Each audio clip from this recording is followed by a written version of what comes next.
أعوذ بالله من الشيطان الرجيم بسم الله الرحمن الرحيم الحمد لله رب العالمين اللهم صل وسلم على سيدنا محمد وعلى آله وصحبه أجمعين سبحانك لا علم لنا إلا ما علمتنا إنك أنت العليم الحكيم ولا حول ولا قوة إلا بالله العلي العظيم رب اشرح لي صدري ويسر لي أمري واحلل عقدة من لساني يفقهوا قولي اللهم ارزقنا فهما قويا قال المصنف رحمه الله تعالى ونفعنا وبعلومه في الدارين آمين.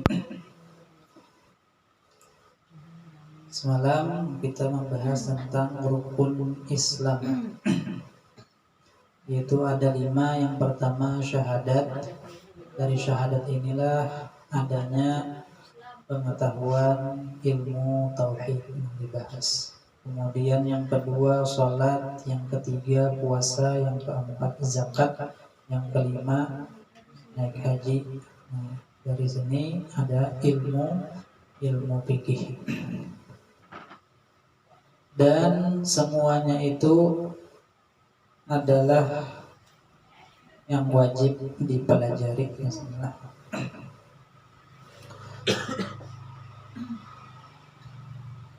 Karena tiada sah beramal dengan jahil pada hukumnya.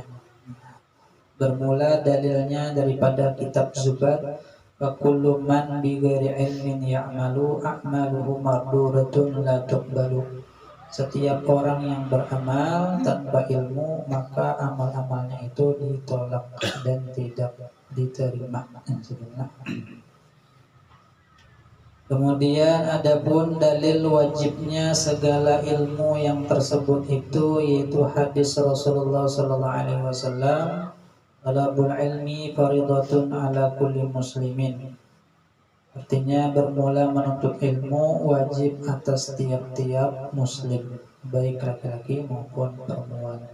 Dan dalil bahwa ma'rifatullah jalla wa azza terdahulu wajibnya dari lain-lain ilmu, yaitu dari kitab Zubat.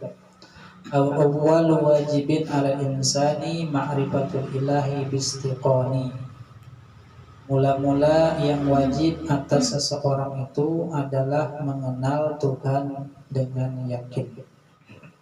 Jadi awal-awal yang wajib atas seorang manusia yang balik berakal itu adalah mengenal Tuhannya dengan yakin.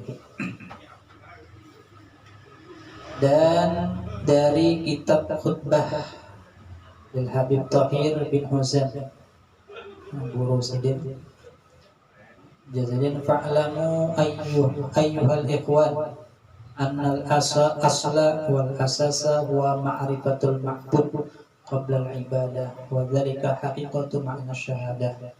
Dan artinya ketahui oleh kamu bahwa asal agama yaitulah mengetahui yang disembah, mengetahui yang disembah, yaitu Allah Subhanahu wa Ta'ala, sebelum membuat ibadah padanya.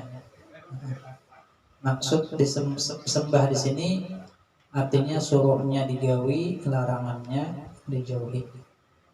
Maksudnya tunduk kepada Allah Subhanahu wa Ta'ala. Itu maksud daripada sembah, itu menjunjung perintah Allah, menjauhi larangan sedikit. Itu maksud daripada sembah. Adalah iyyaka na'budu wa iyyaka nasta'in. Hanya kepada Engkau kami tunduk, apa yang suruh, apa yang larang. Dan adalah pengetahuan itu hakikat makna kalimat syahadat.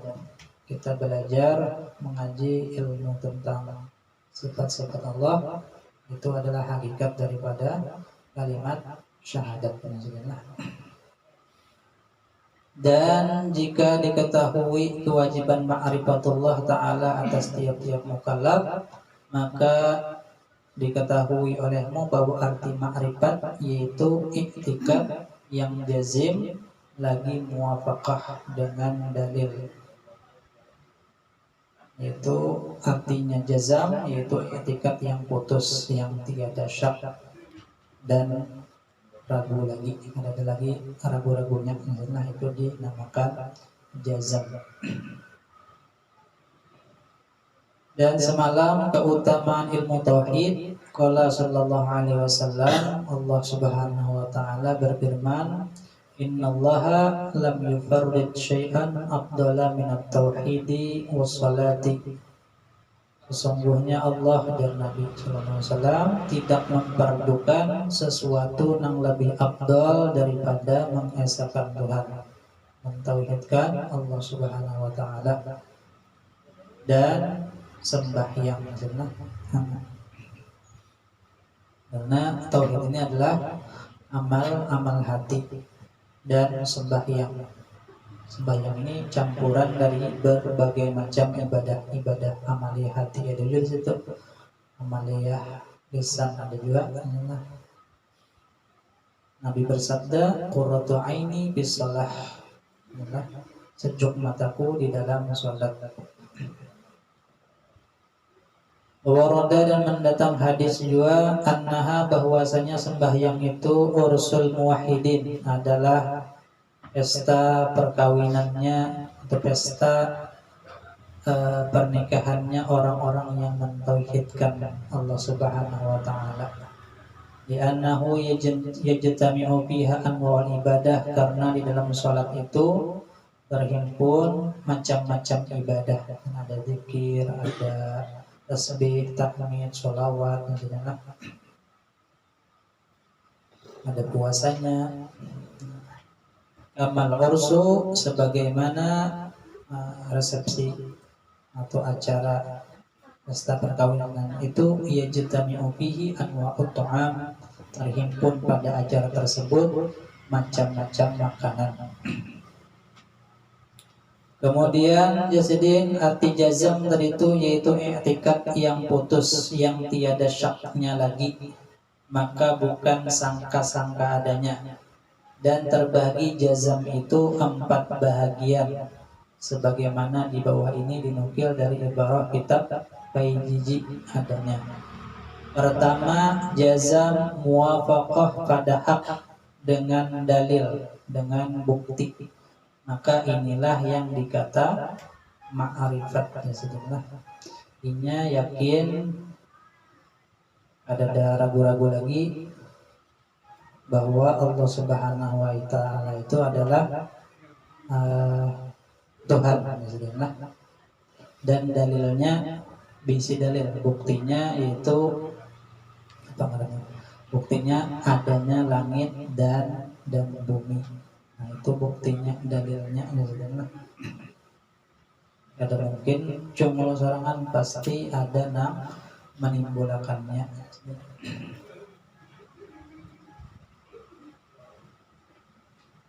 Yang jelasnya mempunyai dalil kada 4 orang. Dan yang diyakininya itu bujur, muwafaqah pada hak dengan dalil. Yang kedua, jazam muwafaqah pada hak tetapi tiada dengan dalil, maka inilah yang dikata taklid sahih. Ini yakin juga, yang diyakininya bujur, tetapi nya kada bisa ada bisi dalil. Ujar si anu, Tuhan itu Allah. Buktinya apa? Kada tahu apa sih. Pokoknya ujar sidir, Tuhan itu Allah. Didakwanya buktinya kada tahu ya. Jadinya umpat aja, percaya aja. Dan diikutinya terus. Nah, umpat apa ujar abahnya? Nah, abahnya bahari ini agamanya agama Islam, Tuhannya Allah. Buktinya apa?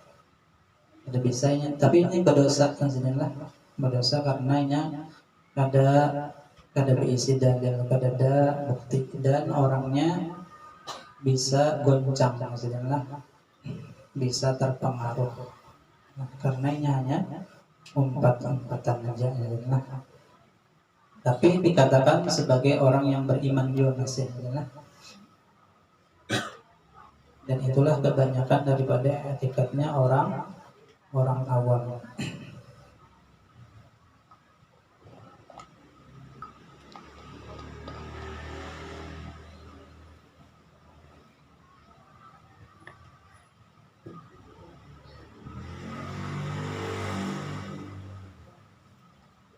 Yang ketiga, jazam tiada muwafaqah pada hak dengan dalil, maka inilah yang dikata jahil murakkab. Inya yakin benar, cuman yang diyakininya tuh salah misalnya. Kan pakai dalil juga inya. Inya berkeyakinan misalnya inilah yang diyakini oleh orang yang beragama selain Islam, seperti kayak orang kafir Quraisy meyakini bahwa berhala itu jasidin adalah Tuhan yang menciptakan langit dan bumi, ujarnya kan diyakininya itu. Nah, maksudnya padahal keyakinannya itu salah, misalnya menyalahi pada nang bujur. Maka inilah yang dikata jahil murakkab. Jahil murakkab ini artinya inya kada tahu dan inya kada tahu, inya pada kada tahu. Nah, misalnya ditakon orang, ikan tahulah sepeda motor. Nah, ditunjuknya kambing. Nah, itu sepeda motor. Nah, inya kada tahu bahwa itu lain sepeda motor. Yang keempat, jazam tiada muwafaqah pada hak dan tiada dengan dalil, maka inilah yang dikata taklid batil. Inya yakin juga yang diyakininya ini salah, ada muwafaqah pada hak, lawan inya kada mempunyai dalil misalnya, maka inilah yang dikata taklid batil. Inya mau ini abahnya misalnya Kristen, kemudian anaknya ngompati misalnya, nah itu ada bisa menunjuk dalil.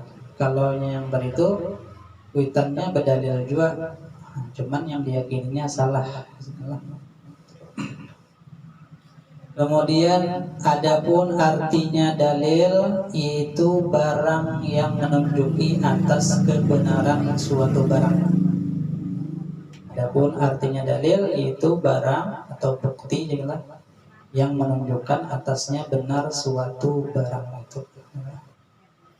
Misalnya apa, misalnya Allah Ta'ala itu ada buktinya apa? Alam semesta, alam itu. Alam ini menunjukkan adanya yang menciptakan.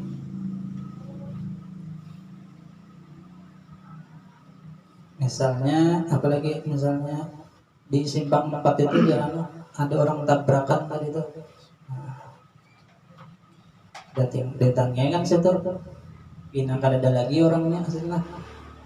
Cuman ada buktinya.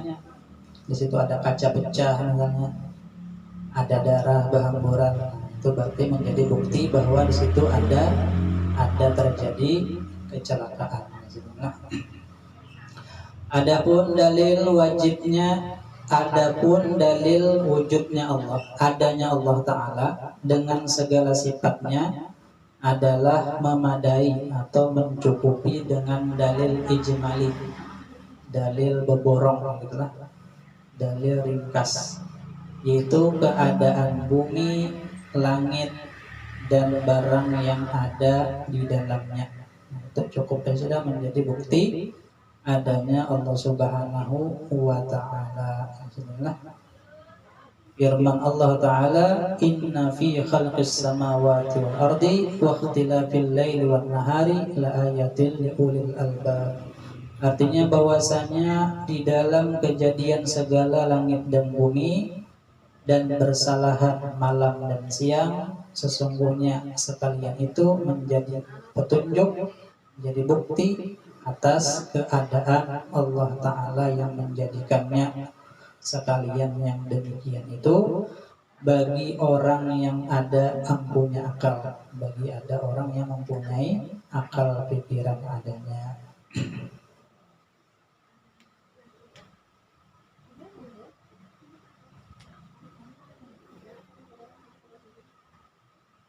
Nah itu disebut dalilnya langit dan bumi dan barang antara keduanya dan silihnya malam. Kadada nanggawa manusia. Tentunya kalaunya apa namanya, yang menjadikan ini langit dan bumi ini Allah lah. Tentunya punya sifat sebenarnya, punya sifat itu sifatnya kuasa, berilmu, hidup, berkehendak. Kalau yang ada sifatnya, ada kawan, ada kan Allah. Nah, itu menunjukkan buktinya Allah ada dan sifat-sifatnya ada. Sebagai lagi dinukil dari ibarah Suhaimi dengan maknanya, adapun ma'rifatullah ta'ala dan ma'rifatul rasul terhenti atas pengetahuan tiga perkara yang tersimpun dalam hukum akli, yaitu wajib, mustahil, jaiz. Maka dari itu wajib diketahui akan tiga perkara ini didahulukan atas sebutannya 20 sifat, dan tambah lagi di sini sebutan hukum syar'i dan hukum adi, karena boleh dapat perbedaan satu sama lain adanya. Kan ada wajib akli, ada wajib syar'i. Kalau akli ada 3. Terus yakni hukum akal yang sempurna, yaitu cahaya yang tertaruh, yang tersimpan di hati mukmin. Dengan cahaya itu dapat diketahui akan segala ilmu doruri, yaitu yang tiada berhajat pada dalil. Ilmu doruri, ilmu yang mudah, 1 tambah 1 2, ada perlu banyak berpikir, itu ilmu doruri yang mudah. Dan ilmu nadhari yaitu berhajat pada dalil. Ini perlu pemikiran, 1 ditambah 1 tambah 2 tambah 3 tambah 4. Nah, itu karena ilmu nadhari. Dan artinya hukum akal itu adalah menetapkan suatu barang bagi suatu barang. Menetapkan suatu barang bagi suatu barang. Menetapkan sesuatu pada sesuatu. Misalnya orang mencuri, hukumannya sekian. Atau menafikannya padanya dengan tiada terhenti atas berulang-ulang, seperti hukum adi, dan tiada terhenti atas tertaruh oleh yang menaruh, seperti hukum syar'i. Nah, bermula tersimpun hukum akli di dalam 3 perkara di bawah ini. Pertama, wajib, yaitu barang yang tak dapat pada akal tiadanya, artinya pasti diterima oleh akal. Yaitu barang yang tak dapat pada akal tiadanya. Akal kadang menerima, kalaunya kadang dapat. Atau bahasa Arabnya huwallazi la yumkinu adamuhu, itu adalah sesuatu yang tidak mungkin tiadanya. At-tahayyuzi lil jirmi, seperti mengambilnya benda bagi tempat, seperti mengambilnya benda bagi tempat. Bismillah. Ini benda itu pasti bertempat, karena kan kita tahu. Bismillah. Ambilkan sepatu di mana ada menerima kalaunya sepatunya kan ada tempatnya. Pasti segala sesuatu benda itu mengambil tempatnya. Nah, kayak meja nih kan, ada tempatnya. Wa kadzatihi ta'ala wa sifatihi, demikian juga zat Allah Subhanahu wa taala dan sifat-sifatnya itu pasti ada. Mungkin kada, karena dalilnya, buktinya ada langit dan bumi, dan sini bergantinya malam dan seisinya air.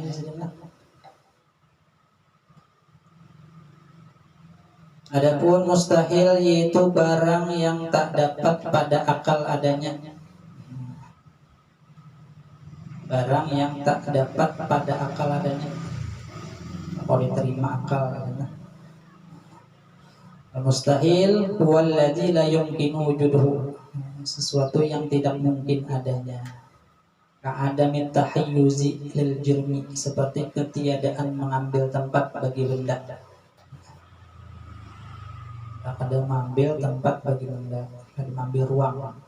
Ini misalnya botol yang padahal kan ada bertempat, maka saja lumus mustahil kada diterima oleh akal.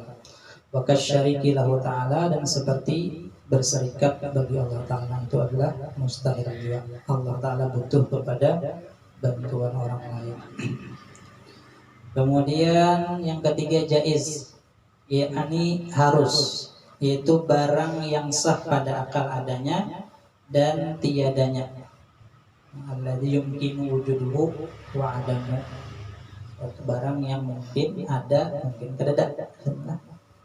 Contohnya di sini kawaladin li Zaidin, seperti Zaid berisi anak, Zaid kawin berisi anak, itu diterima aja oleh akal. Zaid kawin kada bisa anak, diterima aja oleh akal.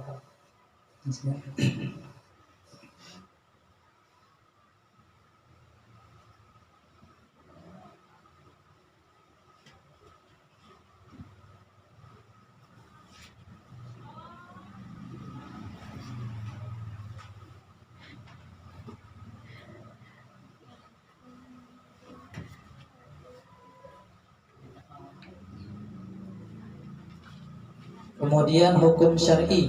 Hukum syar'i artinya hukum perintahan Allah Ta'ala dengan perbuatan mukallaf. Karena memberatkan perintahan, maka dikata itu khitab taklif.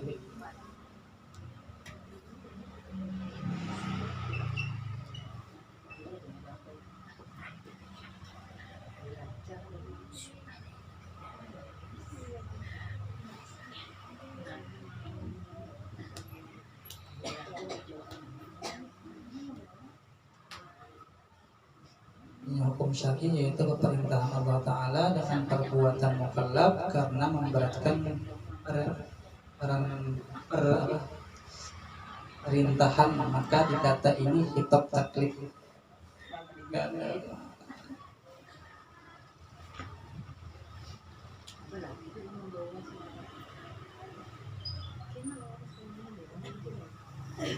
Sebab atau syarat atau mani, maka itu dikata khitab al-wad'i, yakni ditaruh oleh Allah Ta'ala akan hukum itu. Maka terbagi hukum syarak dengan dua makna ini atas 7 bahagian yang tersebut di bawah ini. Mungkin yang sudah jelas. Allah alam bisawab, mudah-mudahan ada berkahnya. Amin. Mudah-mudahan diberi paham ya. Amin. بسم الله الرحمن الرحيم رب العالمين الرحمن الرحيم مالك يوم الدين إياك نعبد وإياك نستعين اهدنا الصراط المستقيم صراط الذين أنعمت عليهم غير المغضوب عليهم ولا الضالين آمين يا الله. بسم الله الرحمن الرحيم رب العالمين اللهم صل وسلم على سيدنا محمد وعلى سيدنا اللهم انفعنا بما علمتنا وعلمنا زدنا فهما وعلما وأمرا وهدى وتوفيقا وعبادا صلى الله على سيدنا مولانا محمد النبي الأمي وعلى آله وصحبه رب العالمين. يا ربي بالمصطفى بلغ مقاصدنا واغفر لنا ما مضى يا واسع الكرم. يا ربي بالمصطفى بلغ مقاصدنا واغفر لنا ما مضى يا واسع الكرم. يا ربي بالمصطفى بلغ مقاصدنا واغفر لنا ما مضى يا واسع الكرم. تقبل الله منكم.